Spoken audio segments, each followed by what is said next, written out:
Goeiemôre, dit is vanoggend Vrydag, die 28ste Maart 2025. Mag die Here met julle wees. Kom ons bid saam.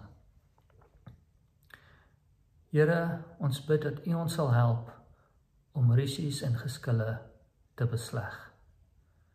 Here, elkeen van ons is van tyd tot tyd in 'n geskil, of dit nou by die werk is, of nou in ons huwelik, binne 'n gesin, of selfs binne families. Here, ons bid vir U wysheid om sulke geskille te besleg. Amen. Nou, ek lees vanoggend vir ons uit Spreuke 18 vers 17. Deur 'n beslissing van die Here te vra, kan rusies besleg en sterk mense uitmekaar gemaak word. Nou, die lewe is so dat daar altyd geskille gaan wees. Mense maak foute, mense verstaan mekaar verkeerd, en daar's baie keer konflikte van belange. Dit is egter moontlik om geskille te besleg op 'n regverdige basis. En dit is baie keer nodig om 'n regverdige proses te volg. Dit is maklik om rusies aan te blaas. Dit is maklik om mense kwaad te maak vir mekaar. Dit is moeilik om rusies te besleg. Vrede kom nie van self nie. Vrede vereis introspeksie, onderskeidingsvermoë.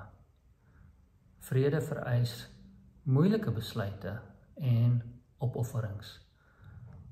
In Psalm 1 lees ons, dit gaan goed met die mens wat in die woord van die Here sy vreugde vind, dit dag en nag oordink. So ons moet die woord van God dag en nag oordink.